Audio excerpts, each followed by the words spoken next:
In 2013, Family Guy aired a joke about the Boston Marathon. Weeks later, a bomb went off at the real Boston Marathon. The episode got pulled from streaming. Look, I'm gonna call Mahmood right now on this cell phone he gave me. He'll tell you. Damn phone's busted. Maybe I dialed wrong. But that's not even the worst one. One Family Guy joke from 2005 described the scandal so specifically that when it actually happened 12 years later, people thought the episode was new. $10. $5. $8 and I'll do it. Fine. Help! I've escaped from Kevin Spacey's basement! Help me! Ha! I am so outrageous. Give me the cash. Cold in here? Nope. Today, we're breaking down the jokes that aged like milk, the ones that got way too real, and the one that's genuinely unsettling. These are jokes that were acceptable back then, but watching them now, you'll wonder how they ever made it to air. Number 7. Quagmire's Dad. Season 8, Episode 18, May 9th, 2010. She's gonna be just fine.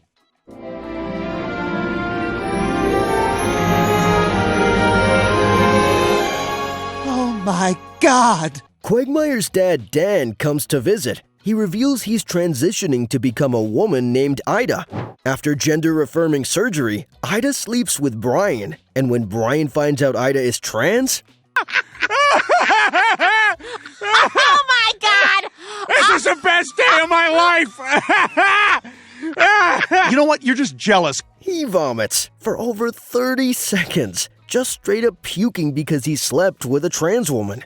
Wrong with you? I had sex with her! What? I had sex with her at the Marriott! Oh, why? I didn't know it was her! Oh my God! Brian screams, "I just slept with a man." The other characters pile on. Peter and Lois dehumanize Ida. Lois says, let's just all agree that he's odd. The whole episode treats Ida's identity as a punchline. Back in 2010, trans representation barely existed on TV. When it did show up, it was almost always played for laughs. The episode tried to portray Ida as sympathetic. She's a war hero. But the joke was still Brian's disgust at being with her. Sorry, Dad. I love you. I love you too, Glenn. Glenn? Sorry. Damn thing can't tell the difference. Fast forward to today, trans visibility has exploded. Trans rights movements have highlighted real violence against trans people. And that trans panic reaction Brian has, that's been used as a legal defense for actual murders. Your head off! Now lay there and die, you piece of crap! Hey. GLAAD called the episode shockingly insensitive. They criticized it for victim blaming and harmful stereotypes. The Parents Television Council named it Worst TV Show of the Week.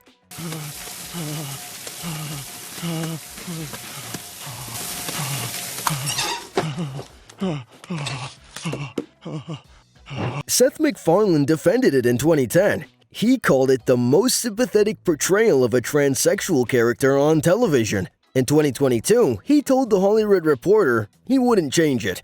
Reddit threads call it transphobic and hard to watch. Some fans defend it as of its time, but even defenders admit it hasn't aged well. The episode still airs, but in some regions it comes with content warnings, and every time it resurfaces, the debate starts all over again. That one aged badly because culture shifted, but the next joke? It was problematic from the start. Fox was so worried they didn't even air it for 4 years.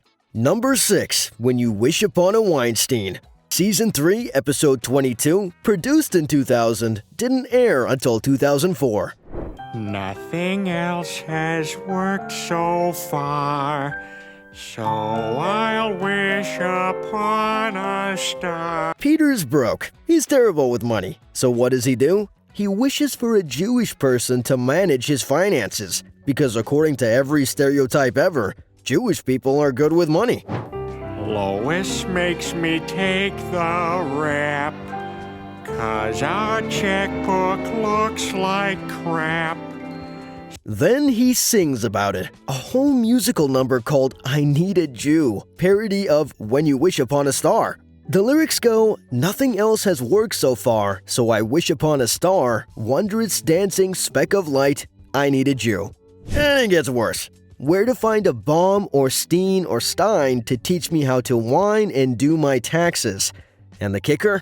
"Though by many they're abhorred, Hebrew people I've adored, even though they killed my Lord, I needed you." Yeah, they went there. Oh, they killed my lord. I need a Jew. Peter meets Max Weinstein, who helps him recover scammed money. Then Peter tries to convert Chris to Judaism because he thinks it'll make Chris smarter and more successful. Thanks for everything, buddy. Wait, Mr. Weinstein, I thought you were going to help me with my homework. Well, I'm sorry, son. I have to go, but I'm sure you'll do just fine. I don't know, Max. The kid's not exactly an honor roll student. Fox looked at this episode and said nope. They shelved it for 4 years. When it finally aired on Adult Swim in 2004, it was already controversial.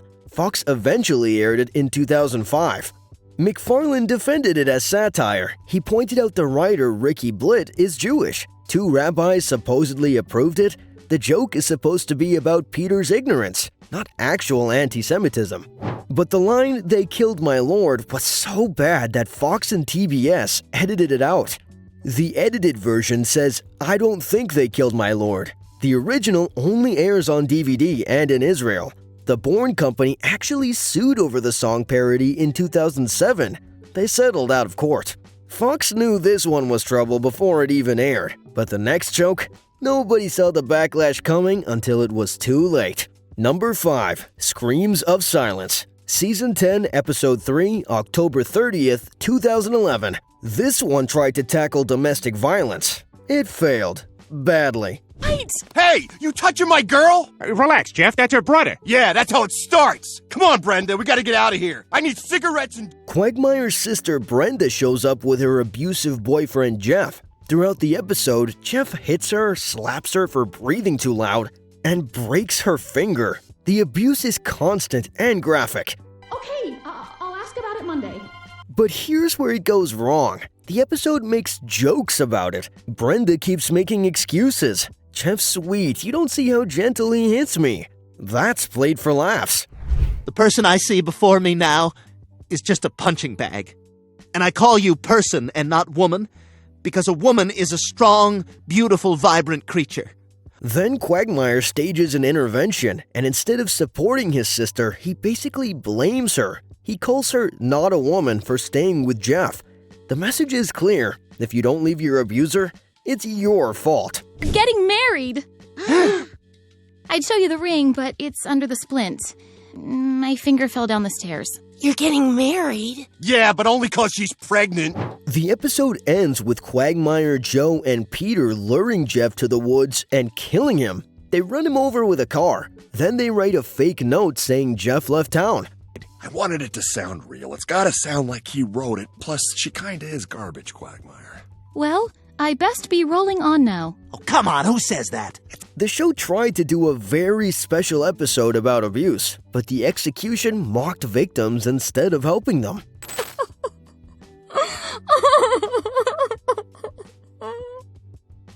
I kind of want to kill somebody else now. Post #MeToo, this hits even worse. We know now that leaving an abuser isn't simple.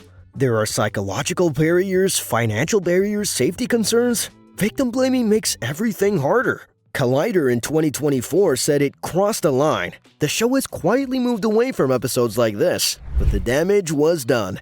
Some jokes don't just age poorly, they were rotten from the start. Those jokes aged badly because culture caught up with them. But the next section, these jokes didn't just age badly, they accidentally predicted real events. And number 1 is disturbingly accurate. Number 4, Scalia's death. Season 5, Episode 18, Meet the Quagmires, May 20th, 2007. Peter travels back in time. Death shows up and mentions his busy day. It was satire. Man, it's been a busy day. Dick Cheney, the chairman of Halliburton, shot Supreme Court Justice Scalia in a hunting accident, and a bullet went right through him and killed Karl Rove and Tucker Carlson. Dick Cheney had actually shot someone on a hunting trip in 2006. The joke was dunking on conservatives by imagining Cheney accidentally killing Scalia. Then, February 13th, 2006 happened. Antonin Scalia died after a hunting trip. Natural causes, but the hunting connection was eerie enough to freak people out. Cheney didn't shoot him. The death wasn't an accident, but Family Guy had joked about Scalia dying on a hunting trip 9 years before it happened. McFarlane never commented specifically. WatchMojo included it on their list of Family Guy future predictions. Coincidence? Almost certainly, but it's weird enough to make you pause. That one was a loose connection, but the next prediction? It was way more specific. Number 3. Caitlyn Jenner. Season 7, Episode 14, We Love You, Conrad, May 3rd, 2009. Stewie and Brian are at a shoot and they spot Bruce Jenner. Stewie responds, "No, Brian, that's what the press would have you believe." But he's not. Bruce Jenner is a woman.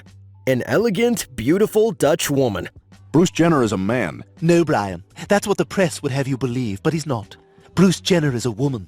An elegant, beautiful Dutch woman. 6 years later, Caitlyn Jenner came out as transgender. The show called it in 2009, when Bruce Jenner was still publicly presenting as male, when the transition wasn't public knowledge. Now, rumors about Jenner had existed in certain circles for years, but Family Guy put it on national television as a joke. And then it turned out to be true. The show acknowledged it later. A 2009 episode called Hefty Shades of Grey referenced the original joke now that Jenner had transitioned. McFarlane noted it in 2019 that the show has evolved away from certain humor, but this prediction, it aged like fine wine. That one was specific, but the next prediction, it caused a scandal and got the episode pulled from streaming. Number 2. Boston Marathon, Season 11, Episode 15, Turban Cowboy, March 17th, 2013.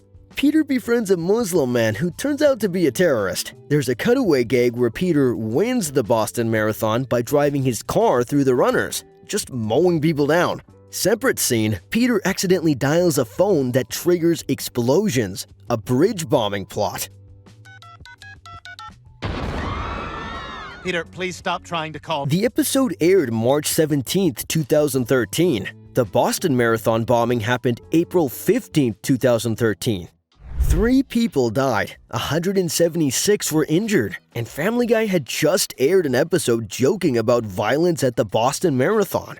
Someone online edited the 2 scenes together, making it look like Family Guy predicted the bombing exactly. The hoax clip went viral. People genuinely believed the show had called it. McFarlane went on Twitter immediately, called the hoax abhorrent, and expressed his thoughts for the victims. But the damage was done. Fox pulled the episode from streaming.